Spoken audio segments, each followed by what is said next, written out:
leadership and deep commitment to the ties between our two countries. Thank you. Thank you. Great gentlemen. Yesterday, we had a phenomenal visit at the White House celebrating the 80-year bond between the United States and Saudi Arabia. We ended with an unbelievable show last night in a room that was far too small, but the next time you're here, you'll have a much bigger room. It's going to be much bigger. I made more enemies last night by not... We had 119 people. That was a record for the room.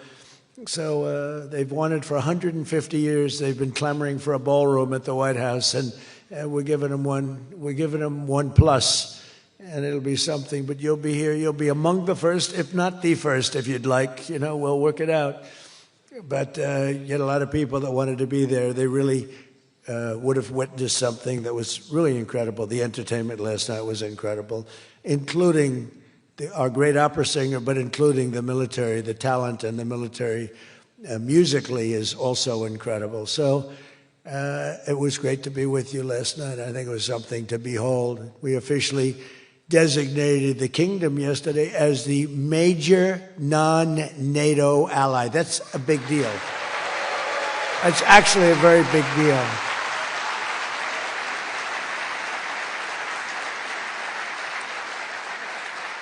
Great honor. That happens seldom, very seldom, if at all. So I just want to congratulate you on that. That's a sign of trust. We signed a historic strategic defense agreement yesterday also, and that's something that is likewise very rare, and it's a very honored company that you're in. And we're going to be selling Saudi Arabia some of the greatest military equipment ever built. We build the best military equipment in the world by far. That's why we do the most business, including nearly 300 American-made tanks is what you're buying, among many other things, the airplanes, and we're working on getting that approved very quickly. It's already approved, but don't worry.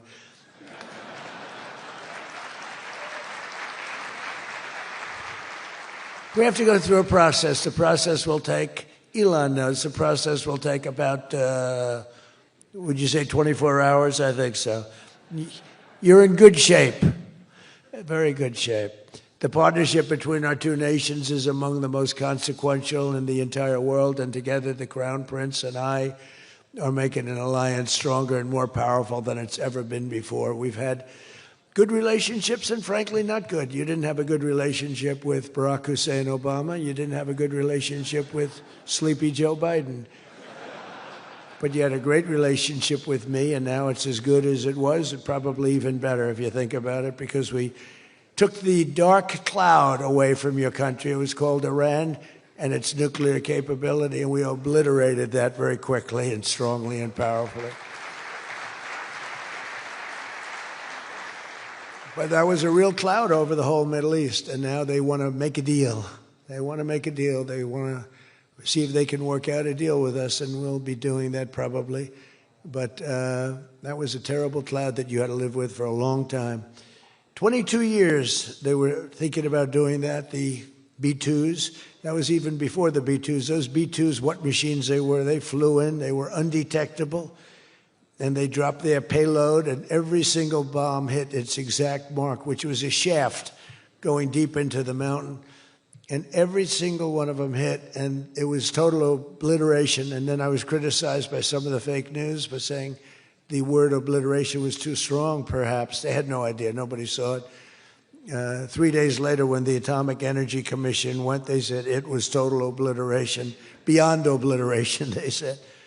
But they want to make a deal. We'll see what happens. This week, our countries also signed groundbreaking agreements on civil nuclear energy, critical minerals, and artificial intelligence. And I want to congratulate a lot of the great American leaders, business leaders that are in the room. And you'll do a great job for Saudi Arabia and for a lot of other people in the room that are buying your product, taking your product, and using your product. All of that is in addition to the $600 billion investment in the United States that Saudi Arabia announced during my unforgettable visit there last spring. Well, I said, could you try and get that up to $1 trillion? And yesterday, the Crown Prince announced that the number that they'll be investing in the United States is $1 trillion. So that's really an honor.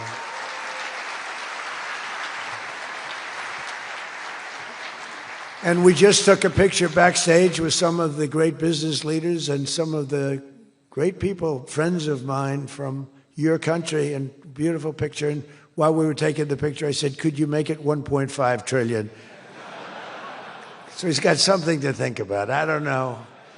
We'll get something. I think we'll get something, Scott, right? But many of you in the room are playing a key role in making these projects happen, and we're told that $270 billion in agreements and sales are being signed between dozens of companies, and that's just happening today, $270 billion. That's big stuff. So on behalf of the thousands of American workers who I care about most, I want to thank you for bringing all those jobs and all those great opportunities to America and bringing great wealth to America. We've become a very wealthy country. We have a couple of little things. We're waiting for a decision. We hope that's going to be good, but if it's not, we'll do. We always find ways, we find ways, but we've done things that nobody thought were possible, and we're taking in trillions and trillions of dollars. Tariffs have been, frankly, the best thing that's ever happened to our country. They've always been used against us, and we never had people that were smart enough to use them in the opposite direction. But now you do, and we have taken in trillions of dollars, and it's been absolutely amazing. We're going to be doing a dividend to the people, low and middle income, moderate income people, of at least $2,000. In addition to that, we'll be paying down debt very substantially. It's the kind of money we're taking in. And really, countries that took advantage of us are no longer taking advantage of us. Friends, some of our friends treated us far worse than our enemies on trade anyway, and we've got that all straightened out. And everybody's happy. They respect us again. It's like one of those things. I think they like us better, and they actually respect us, and it works out much better for us, too. But I especially want to thank our numerous Saudi friends here today, including the ambassador to the United States, a friend of mine, Princess Rima. Thank you very much. Great job. Great representative you have. You sent a good representative. And many distinguished ministers and members of the cabinet, governor of the Public Investment Fund. Where's Yasser? Yasser's here someplace. Sometimes I see him dressed both ways. I don't know. It's cooler that way. I'd dress that way if I could. Yasser's terrific. He's a terrific man, actually. So thank you very much, Yasser. And Secretary Scott Bessent, who's been fantastic. Where's Scott? We're thinking about him for the Fed, but he wants no part of it. He likes being Secretary of the Treasury. I think we'll leave him. So let's cross your name off, right? Officially, right? Remember, you said that. I love the Fed job. To me, it's the easiest job in the world. You play golf for 28, 29 days, then you go and make a little speech, tell everybody, in the case of the current guy, the wrong information because he has no clue. But if you have good instincts, it's all based on instincts. I see they want to hire 3,000 economists, 3,000, to report to the Fed chairman. What are they going to do? Take all this information? 3,000 economists. That's why they're spending $4 billion on renovating a building that should have cost $25 million to do. They should have spent $25 million. They're building a basement into the Potomac River. I could have told them that's very tough to do and it doesn't work and it's very expensive. But they're up to $4 billion headed by this clown. But we have 3,000, think of it. They want to hire 3,000 economists. So they took a poll and they interviewed 71 people. And of the 71 people, 2 people got it right. 2 people. One was a great economist whose name I won't tell you because I don't like him personally, but he is good. And the other one that got it the most right was a man named President Donald J. Trump. Do you believe it? Everyone else was wrong. And I didn't have an economist. Well, I had Scott. But we got it right, didn't we? Huh? We got everything right. Doug Burgum, where's Doug? Will you please drill a little bit faster? Between him and I'll tell you, you and Chris was great on television, and he's setting records. They're setting records, but I'll never be satisfied. Drill, you know, we got elected. Drill we must, I called it. Drill, baby, drill. Con Edison, a great utility from New York many years ago, they used to have it said, drill we must and dig we must.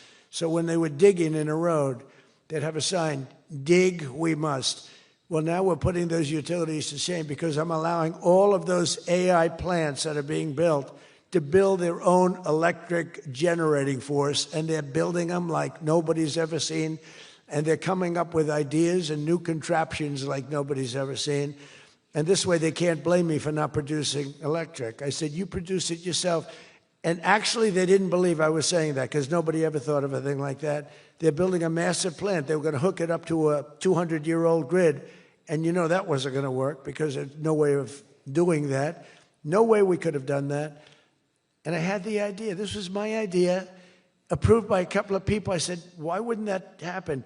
They're building a plant for $50 billion. You know, if you build a shopping center for $50 million, it's okay. It's not a bad shopping center.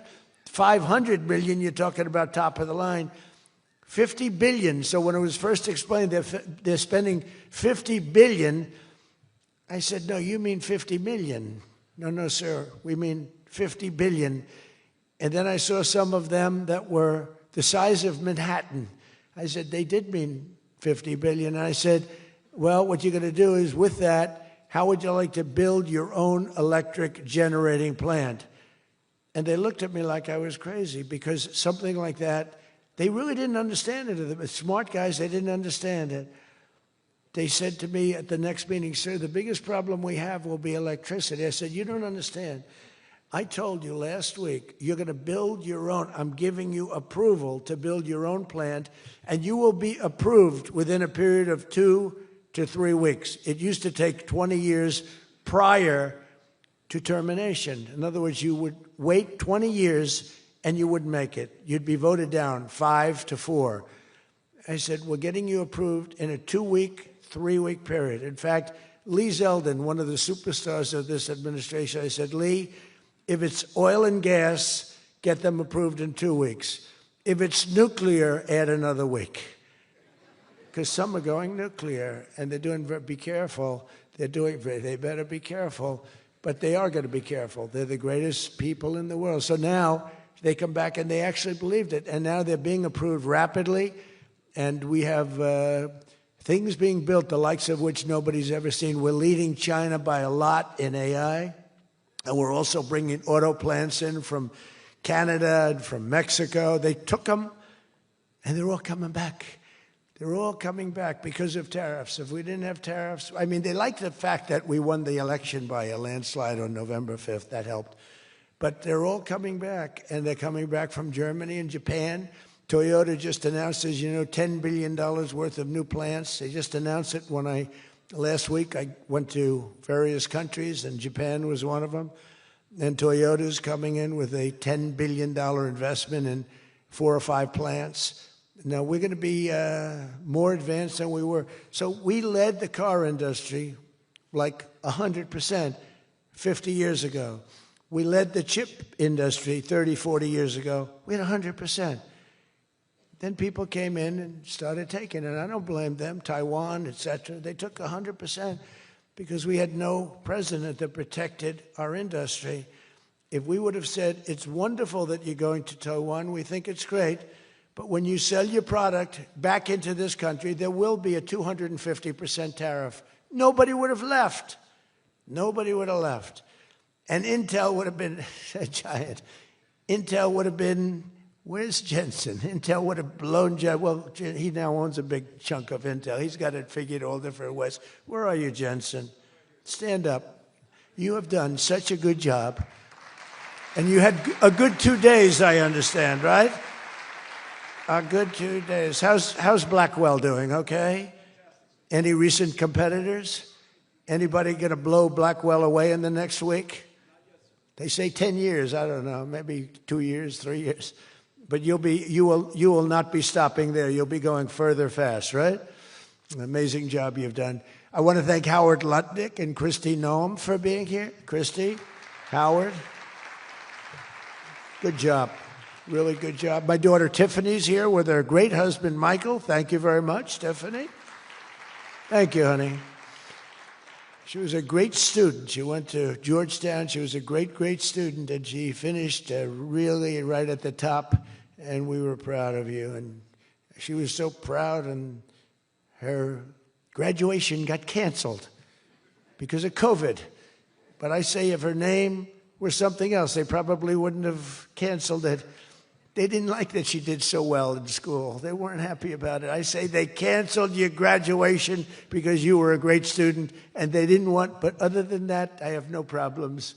You see, I don't take anything personally. Anyway, great job. And of course, hundreds of the top minds in technology, finance, and private enterprise from both Saudi Arabia and the United States. But my message to all of the leaders and investors with us today, and they are the best in the world, is very simple. Under the Trump administration, America is back and America is open for business. And America is actually stronger than it's ever been before, ever. We rebuilt the military in my first term.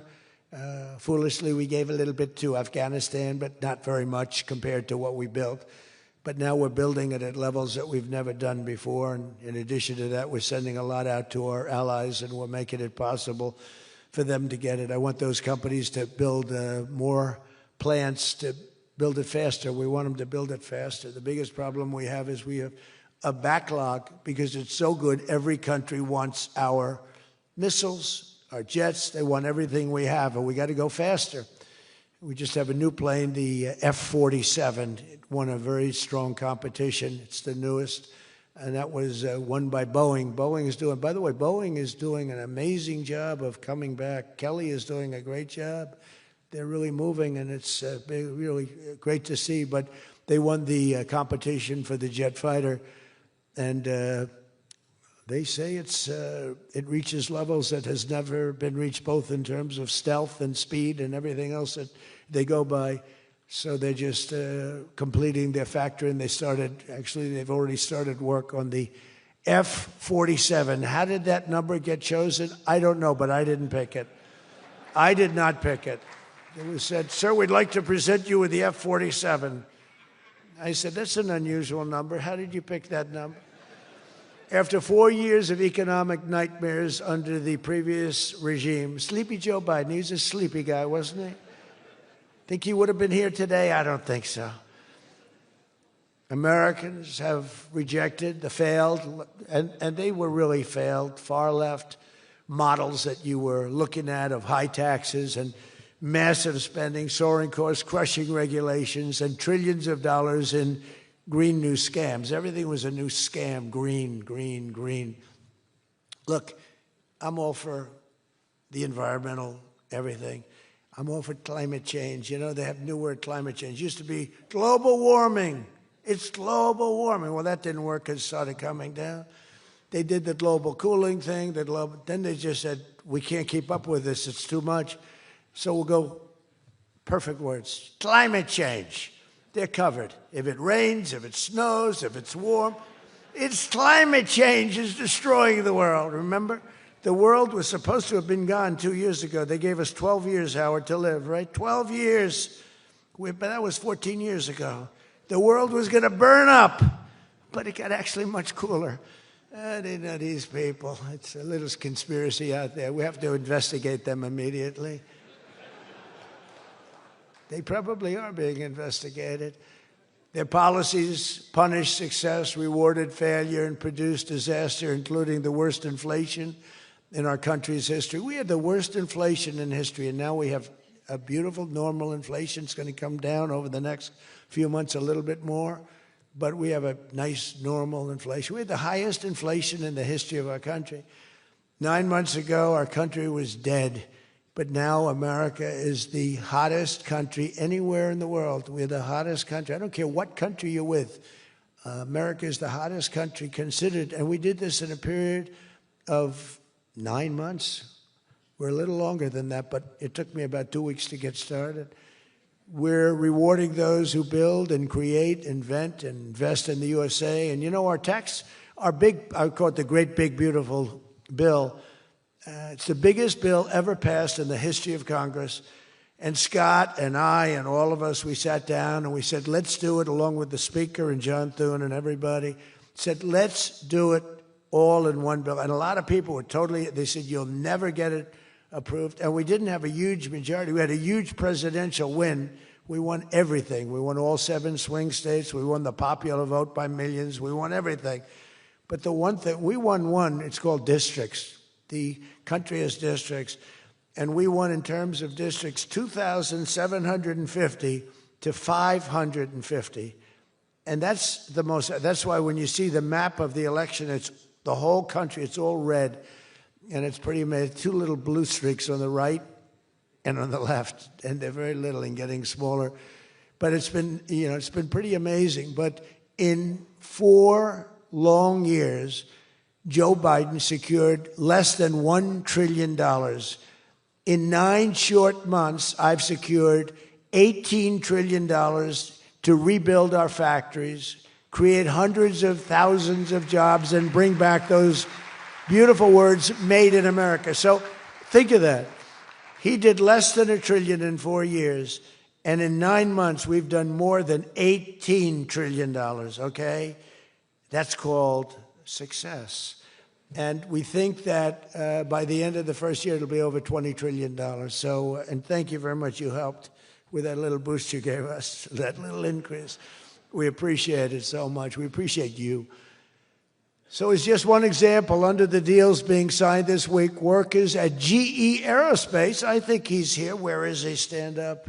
What a job you've done with your new engines. And where are you? You're there.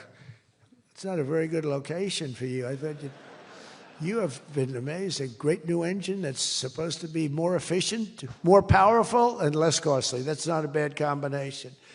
But GE Aerospace will soon be delivering dozens of new airplane engines for 787 Dreamliners in Saudi Arabia's commercial fleet. Big order. It was a big order just secured.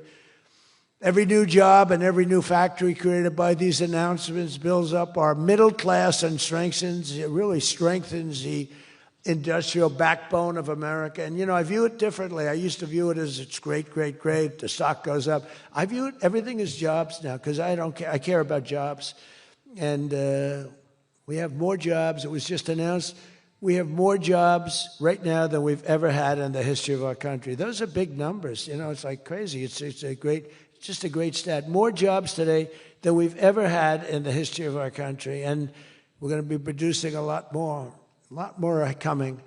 In my first term, we built the greatest economy in the history of the world, and now we're do it again. But this is really bigger and better and stronger. The first term, we had what was considered the best economy that any president has ever had. That's nice. And we got hit with COVID, remember? And we did a great job with COVID, but that was a horrible thing for the whole world. The whole world suffered. Your country suffered. Everybody suffered. And despite that, we had the greatest economy. And before that, forget it. We blew it off the charts. I'll never forget, I met with pollsters the day before I got the news about COVID. But I met with 2 pollsters because we were starting to think about the next election.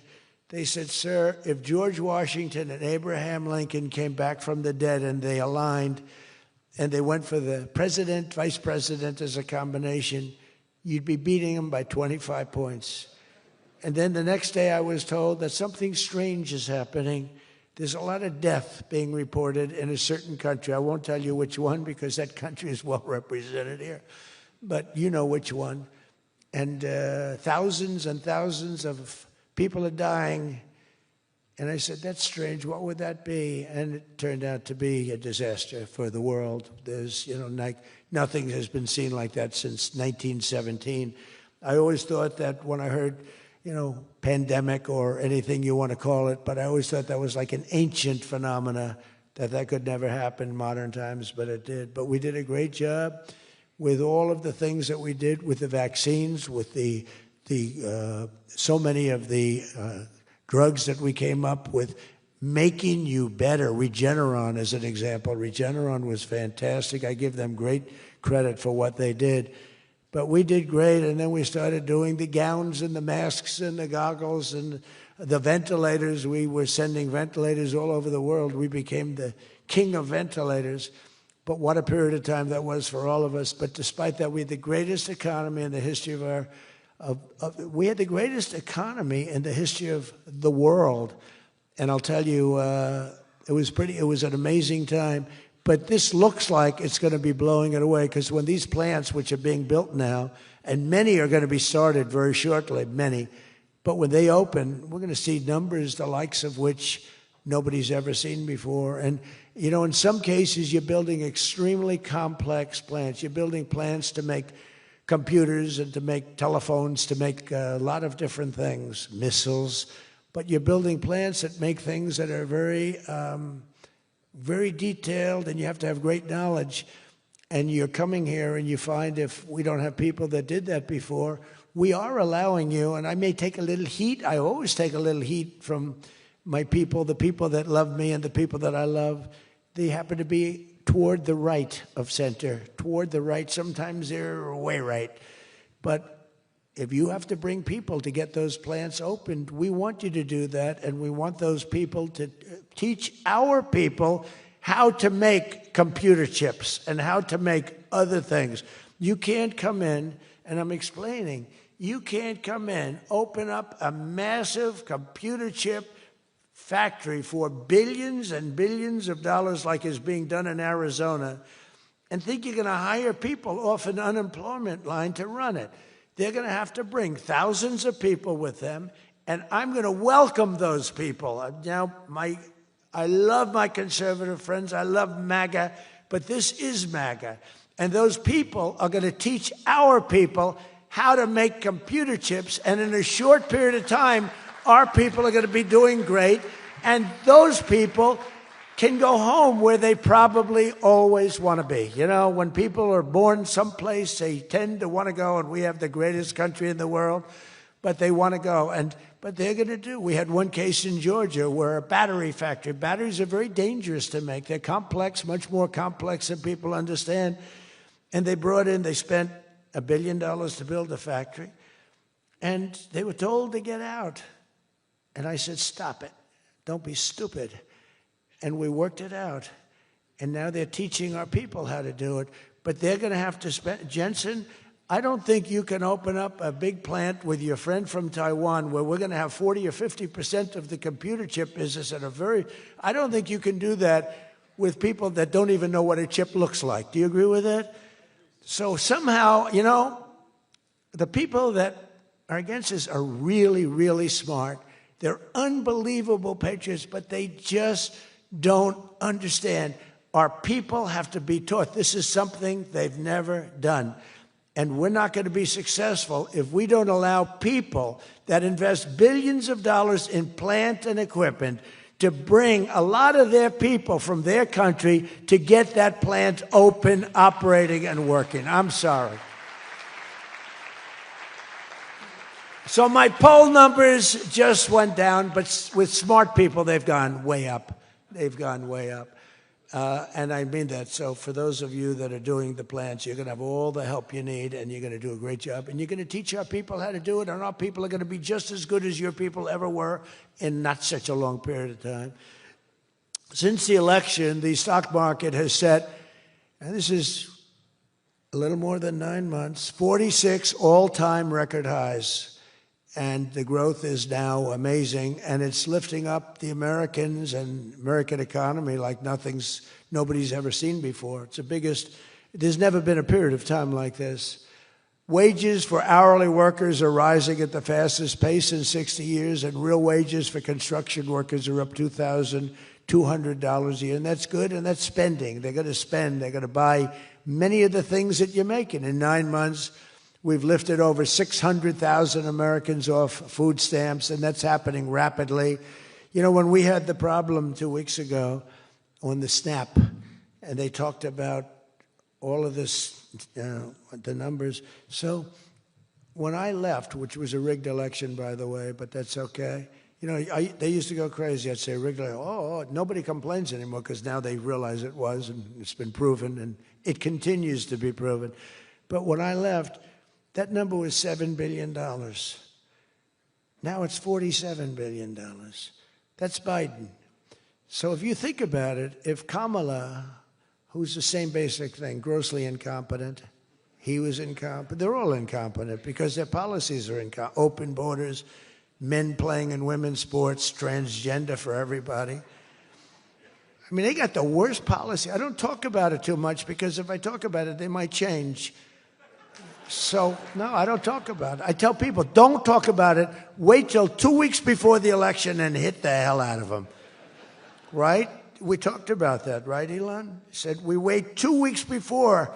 It's almost like you're at a war. Don't shoot yet. Don't shoot. Hold your fire. The enemy's rushing. Hold your fire. Don't shoot. Okay, now you can go. 2 weeks before. But I watched a guy the other day, a congressman, fighting for men playing in women's sports. And the new weightlifting record for a certain weight was just set. The man was 119 pounds higher than a woman champion who was a phenomenal champion. Beat her by 119, and he was an average lifter prior to transitioning. A lot of the Saudis are sitting here saying, what the hell is he talking about transition? They don't do, Yasser, they don't do a lot of transitioning. They're sitting here, the Saudis are saying, what is he talking about? They're saying, what do you mean women are playing against men? No, that doesn't happen, does it? Yeah, it does. These people are crazy. 1.9 million more American-born workers are employed today. Think of that, than when I took office. So we picked up almost 2 million workers, and more Americans are now working, as I said, than at any time in the history of our country. Under Biden, 1 out of every 4 new jobs went to increase the size of the federal government. So in other words, 1 out of 4 was a federal worker. Well, I love our federal workers, but that's not the way you can build a country. It's a short road to a disaster. Under my administration, 100%, think of that, of all new jobs created came out of the private sector. In fact, the federal government, we cut thousands and hundreds of thousands of jobs out of the federal government. Now, if I wanted to do something for purely political reasons, I'd say, Susie, let's hire a couple of million federal workers. And you know what happened? Unemployment is unbelievable. We don't do that. They did that. They used to hire workers in order to fudge up the numbers. The federal workers. By the way, Susie Wiles, most powerful woman anywhere in the world by the biggest, most important magazine. Susie Wiles, she had a father, Pat Summerall, the great announcer, football. He was a great football player, became an even greater, the voice of the NFL, and he was supposed to be a tough cookie, and I believe it 100%. Most powerful woman in the world. She can take out a country, take out a country with one phone call. That's power. I don't know if I could do that, but she could. Thank you, Susie. Do you feel good about the job you're doing? Huh? She's never going to be satisfied. She's doing a great job. We're also making incredible strides to make America affordable again. That's a new word that they're using. Affordability, they talk. They had the worst inflation in history. They had the highest prices in history. The country was going to hell. The only thing that we're going up in is our stock market, okay? The only price that we really have, I mean, we're bringing prices down, but they came up with a new word, affordability.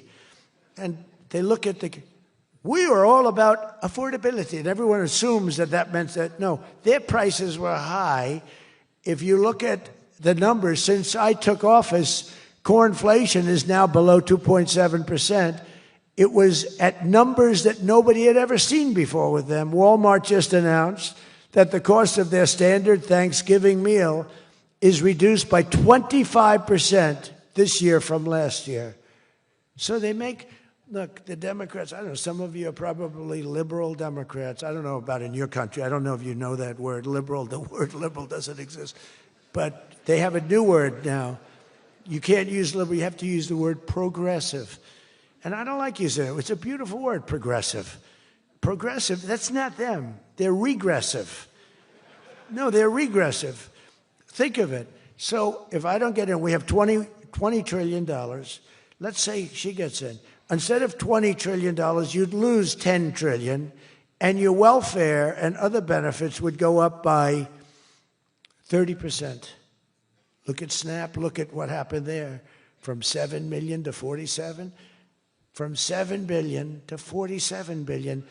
It would be that. So we would lose business. Countries and companies and people would flee our country. They would flee, and all of the other things would go up. In other words, would end up with a shell of a country, and I'm being nice when I use the word shell.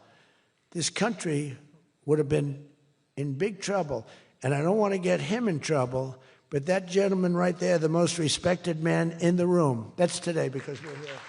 Most respected man, I have to say that. Don't worry, when I'm with other countries and the leaders sitting there, I say the same about them. Don't worry. Don't get carried away. No, the most respected, one of the great leaders, he told me when I was in his country, he said, and I use it all the time. Sometimes I refer to him because I have great respect for him. I figure it sells better. But he said exactly these words. He said, it's amazing what you've done. 1 year ago, your country was dead. And now you've got the hottest country in the world. You were the first one that said that. And I've used your name hundreds of times. I use your name, I say, that king of Saudi Arabia said. But anyway, but it's true. We were a country that was in really bad trouble. We were a country that would have been dead, I believe, within a year or 2 years after the election. We were headed in a very bad direction. And now we're headed in the best direction I think that we've ever been headed. According to the USDA, Turkey is down, think of that, 33%. And I'm not talking about the country of Turkey. He's doing fine. Erdogan is doing good. Just want to, I don't want him calling me. I'm not down 33%. He's a friend of ours. We got to take care of our friends. Since March, egg prices are down 86%. Think of 86%. Many other prices are down in a similar number. When I first came into office, my first 3 days, I had a news conference, and they started screaming at me. Those people, that's a lot of people back there. Look at all the fake news. They started screaming at me, eggs, eggs. I didn't know anything about it. I said, what's going on with eggs? They're up quadruple. I said, I've only been here for 3 days. And we'll work on it. And we got them down very substantially. They said, don't buy eggs for Easter. At the White House, we have an Easter egg hunt. We buy thousands of eggs. People come from all over, thousands. They asked me, sir, would it be possible this year to buy plastic eggs? I said, I'm not buying plastic eggs. The kids are going to pick up an egg. They're going to, what the hell kind of an egg is this? And we bought maximum number of regular eggs, and we got the prices. Brooke Rollins did a great job, Department of Agriculture. She did a fantastic job. And eggs are way down now. Mortgage rates are down despite the Fed.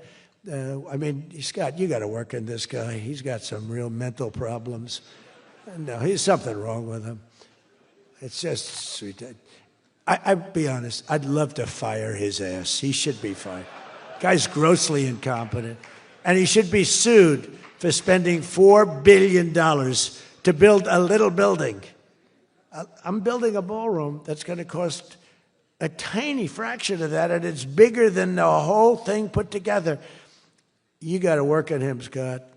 The only thing Scott's blowing it on is the Fed. Because the Fed, the rates are too high, Scott. And if you don't get it fixed fast, I'm going to fire your ass, okay? I can't tell you, Scott, sir, don't fire him. Sir, please don't fire him. He's got 3 months to go. Don't fire him. I want to get him out, Scott. Please. He's the voice of reason. You're very lucky you have him, I'll tell you that. Done a good job. I think Howard's a little bit more for firing him. Right, Howard? I think Howard would say, get him the hell out of there. Anyway, well, congressional Democrats wanted the largest tax hike in history. They wanted to raise your taxes by 42% 44%. I proudly gave you the largest tax cuts in American history. Don't forget, the great big beautiful bill doesn't kick in until January 1st. So all these numbers that you're reading about, all these great numbers, that's without the tax cuts. The tax cuts take effect on January 1st, and that's no tax on tips, no tax on overtime, and no tax on Social Security for our great seniors. Even people that go buy a car, they've never had this. You know, middle-income people don't know what the word deduction is. They don't know. This room, they live on deductions. Me too. How much of a deduction do I get? We all live on it. Middle-income people, they don't know about that. They don't really have deductions. We're giving them a deduction on the interest if they buy a nice Tesla car and they borrow the money. You're so lucky I'm with you, Elon. I'll tell you, has he ever thanked me properly? Although I do let him buy other than electric cars, but these are minor details. You know, we had a mandate, which even Elon thought was ridiculous, that everybody has to have an electric car by 2030. And once, fortunately, he said, that's a ridiculous thing. So I keep quoting, but I'm giving them a deduction. Now, Elon would like to have it differently. A deduction only if you buy a Tesla, right? But we'll let it be for everybody. But think of it. You get a deduction on the loan, on your interest payment. I think that's going to be an unbelievable boon to car sales. I think it's one of the biggest things, and we'll see, but I think it's going to be. And the biggest thing I've done for business and jobs is deductibility, where all of that money that you're spending, 100%, think of it, expensing for all new equipment purchase, factory construction, including structure. Every single thing you're allowed to deduct, expensing 1 year. And that's what made our first tax bill, in my opinion, more than anything else, bringing your money back in. We have that, we have everything. Trillions of dollars, hundreds of billions, but trillions of dollars. Apple alone, Tim Cook brought in hundreds of billions of dollars. You couldn't do it under the old tax code. You'd have to pay so much tax, and just the bureaucracy of it. We made it very simple. We charged a fair rate, and we took in billions. Well, we have that. But the expensing, to me, was the thing that made it so successful. And the other thing is all of those tax cuts that we got, that was the largest tax cut in history. On top of adding to those cuts, we extended the original tax cuts. If we didn't extend, you would have had about a 58% tax increase from that point, and we were able to get that extended. So I want to thank the Speaker of the House, and I want to thank John Thune. And a lot of people thought that bill, because we put everything into that one, we took 4 years' worth of things, and we put them into the great, big, beautiful bill. And we got it passed. It was close, like about a quarter of a vote. It was on fumes. We thought for a couple of moments we were not going to be able to get it. Then we would have had to have it in 9 or 12 or 14 different bills. And I don't think we would have gotten many of them approved. We would have gotten some easily approved, but some we would have gotten no votes on. By putting it all together, we got everything. And it was a great job, and I think someday it's going to be appreciated. But among other things, it's the biggest tax cut in history for people and for businesses. So just enjoy it. And think of me every once in a while when you're hiring new people and making a lot of money. You just think about us. But I'm cutting a record number of job-killing regulations. That's the other thing. And I've already slashed more than $1 trillion worth of regulations this year. My last term, I gave the largest regulation cut in history, and now we're doing it again. In fact, for every new regulation, they're mandated to cut 10. And so far, it's for every new regulation, they've cut 30. So they have the idea. And very importantly, we stopped Joe Biden's radical crusade to kill oil and natural gas. Somehow, I don't think Saudi Arabia would like me too much if we could decide to kill oil and natural gas. There's nothing like it. It works. Windmills don't work. Other things, I don't want to get into it too much, but they don't work. What does work is natural gas, oil, nuclear, and other things. But the windmills are a disaster. I am the biggest negative person on windmills. They ruin your locations. They ruin. When I look at some of these countrysides that are littered with windmills, and every time it goes around, you lose money. The country loses money. It's a disaster. And I just hope that some of these countries that are losing their ass, we have countries that are going bankrupt because they're putting windmills all over the place. You're supposed to make money with energy, not lose money with energy. And we talk about oil, and we talk even clean, beautiful coal. I said, you're not allowed to mention the word coal unless you precede it by saying clean, beautiful. So I have my people in the office, they're talking about coal, right? And they're going, sir, a clean, beautiful coal is doing very well, sir. And then 2 minutes later, clean, beautiful coal. Then he mentions the third time, sir, coal. No, it's clean and beautiful because it needs a public relations help. Coal needs a little help, public relations-wise. So we refer to it as clean, beautiful coal, and it does have its place. That I can tell you. But we're streamlining permitting for all new energy projects, all new mining projects, and what used to take 28 days is now down to very little. But we had times when, not 28 days, we had times when things would take 14, 15, 16, and even 20 years to get approved. We have a maximum day, 28 days. That's the maximum it'll take. It'll never take more. You can come in with $1 trillion factory. You can come in with what it takes. A maximum of. You don't have to go years and years and years, be abused by bureaucracy. If you build a plant now, you're going to have your plant done within 28 days. And a lot of you are all, because I see everyone shaking their head, you're all agreeing. We're getting you approved by very smart people quickly. You know, when you used to walk in with plans done by the best engineers in the world, thousands of pages, and drop them on some guy who's been there for 28 years approving environmental impact statements, and he's looking at pages that he's never seen, and he's supposed to approve it. He has no idea what the hell is in those pages. So we know what we're doing. We're going to get maximum is 28 days. That's why we have so much under construction, and people can't believe it. They can't believe it. And again, remember what I said, most important thing, you're building your own electric plant. You're really becoming a utility in addition to doing what you're doing.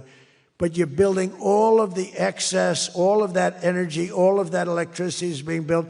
And your excess electricity, you can sell back to the federal grid. So we even make it there. Under the deals being signed this week, the world's two leading energy superpowers, America and Saudi Arabia, are partnering on energy like we've never partnered before.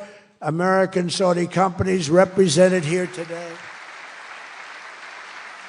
are joining on liquefied natural gas, infrastructure, constructions, and making both of our energy sections, our sectors are becoming so strong. Just a quick story. In Louisiana, when I first time I got there were two massive LNG plants. One was under review for 14 years and was being rejected. The other one was for 18 years. The people in Louisiana, Doug, you know exactly what I'm talking about. And one was $20 billion, one was $24 billion, like the biggest things, like 3 Empire State Buildings lying on its side. It was massive. And I said, whatever happened with those plants? Well, sir, they're under review. How long has it been? 14 years and 17 years. And they had given up. Massive investments were being made by other countries and the richest people. They couldn't get them approved. I got myself involved. Right, Doug? The first one, I got approved in 1 day. The second one, I got a little cocky. I took my time. It took me 1 week. And they're both operating today, and they're tremendously successful. I got one, think of it. After 14 years, I was in office. I got involved. I got it done in 1 day. And it's been a tremendous success and made a lot of money for our country and for a lot of other people. And the other one took 1 week to get done. That one was under review, I think, for 14 or 15 years, both of them. So I'm very proud of that, actually. I also proudly ended the ridiculous Biden-era restrictions on artificial intelligence, and we will work closely with friends and partners like those in this room to build the largest, most powerful, most innovative AI ecosystem in the world, and we are going to work it so that you'll have a one approval process, not have to go through 50 states in the United States. You know, you can't go through 50 states. You have to get one approval. 50 states is a disaster because you'll have one woke state and you'll have to do all woke. You'll be back into the woke business. We don't have woke anymore in this country. It's virtually illegal. But you'll have a couple of wokesters, and we don't want to do that. We want to get the AI done, and I'm working with David. David's done a fantastic job. If he's here, I think he is. He is. Thank you. David's done a fantastic job. But we want one approval, one, and hopefully you have the right guy in the federal government. Hopefully you have the right president, but you have one approval, one approving body, not 50, not, hundreds of people all over the country looking at what you're doing. And basically you're forced to take the worst and the most onerous, right, Jensen? Are you happy with that, Jensen? Thank you. If Jensen's happy, I'm happy. But what's very important, we have to do that. And we have a couple of very good, very well-meaning senators that think every state should have a right to approve. We're not going to do that because that will not allow you to do what we have to do. And we'll get that straightened out. Together, the United States and Saudi Arabia are unleashing really the most incredible new prosperity together. And we're also making history and forging peace. And I've settled 8 raging conflicts, 8 wars. I've settled 8 wars. I have one to go. You know what that one is. I thought that was going to be my easy one because I have a good relationship with President Putin, but I'm a little disappointed in President Putin right now. He knows that. I thought that was going to be the easy one. I settled one war, 36 years. I got it done in one day. I had another one, 32 years, millions of people killed. Even Congo and the Rwanda, they had 10 million people killed. It was out of control. I got that settled. I have a man's father who happens to be in this room doing a great job, right? Got that settled. I settled 8 wars, and I'll tell you, His Majesty would like me to do something very powerful having to do with Sudan. It was not on my my charts to be involved in that. I thought it was just something that was crazy and out of control. But I just see how important that is to you and to a lot of your friends in the room. Sudan, and we're going to start working in Sudan. I didn't think that that was one that was going to be so easy to do, but we're going to start working.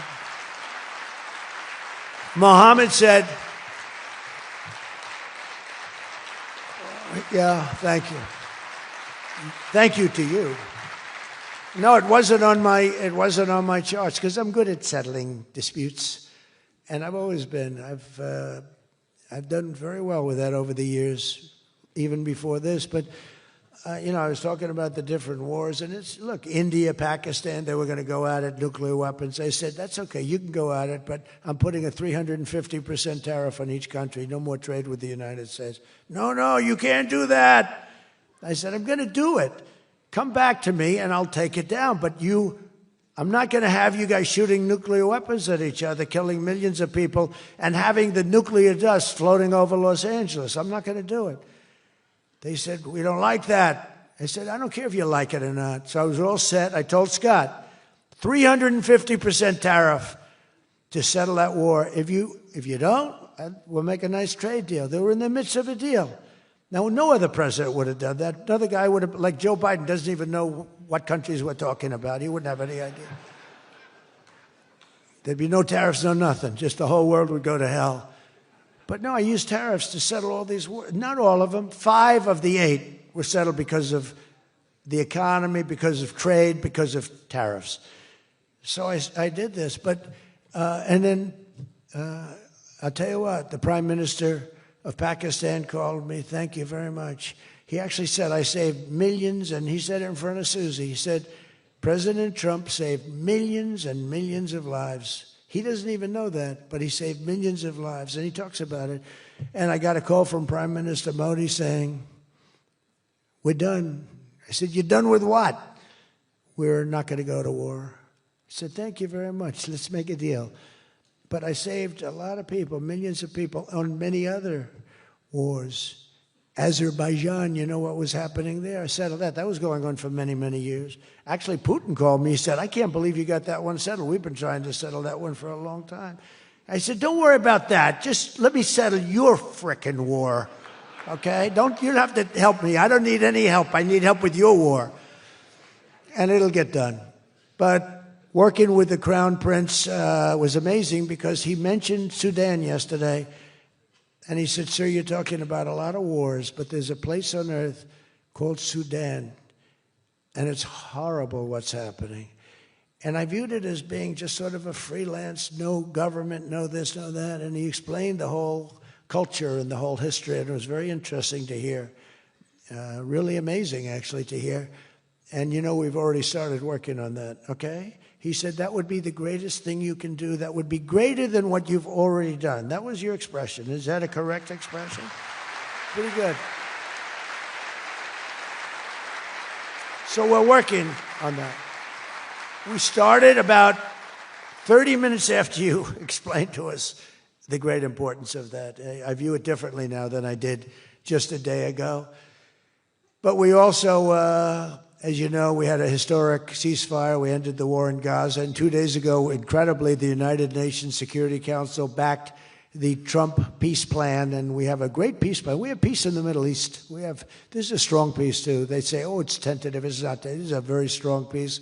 We have 59 countries signed on. And when there's problems, I'm getting calls from countries. They want to go in and lead the fight to solve the problem if we have any problems. But right now, it's looking very good and they endorsed the United Nations, what's called the Board of Peace, chaired by a person called Donald J. Trump. I accepted the chairmanship. They asked me to be chairman. That's what I needed. It's just a little more work, but it's a great honor. That'll be the greatest board ever assembled. When do you see this board? This board will blow every board away. And I believe we're going to be lucky enough to have the Crown Prince be a very distinguished member of the board. But we're going to have the heads of the Board of Peace. And I think it will go long beyond Gaza and the Middle East. I can see that going long beyond. There'll never be anything like this in terms of, I know you all have wonderful boards, but this is going to blow it away. It's going to blow them all away. And it's going to do some really good. So in the coming months, the Crown Prince and I are going to ensure that the ceasefire and everything else that's going on that's so positive in the Middle East. Hard to believe. I mean, I've grown up, peace in the Middle East. I used to have peace in the Middle East, but never happened. We have peace in the Middle East. It's an amazing thing. Nobody thought, 3,000 years they talked. Nobody thought it would happen. In just 9 months, our administration has achieved more than most other administrations achieve in 8 years. And we're leading again in just every country. We want to win. We want to win for you. We want to win for ourselves. We want to help our allies. We want to change our enemies. We want to change our enemies. I'm being nice when I say it that way, but we want to change them. And if they don't change, we're going to be nasty. But hopefully we're not going to have to be nasty. But we want the world to prosper. We want the world to be safe. Our alliances are flourishing like they haven't before. And, you know, they're respecting America again. They didn't respect us. We were like a bunch of stupid people. We had a president that couldn't get up and talk, couldn't walk up a flight of stairs. We had people that didn't know what the hell they were doing. We were an embarrassment all over the world. But now we have people that are respected at levels that we've never seen before. So I just want to tell you that this is a group that I respect. I read every single name of every single person sitting in each and every seat. And I either know you or I know of you. This is an amazing group of people. And it really is headed by that gentleman sitting right smack center with 2 seats in between him. He wants plenty of room. And he's going to be the king of Saudi Arabia right now. He's the most distinguished gentleman. He's my friend. And thank you very much for what you've done for us, and we will always be with you. Thank you, Mohammed. I appreciate it. Thank you, everybody. Thank you very much. Thank you.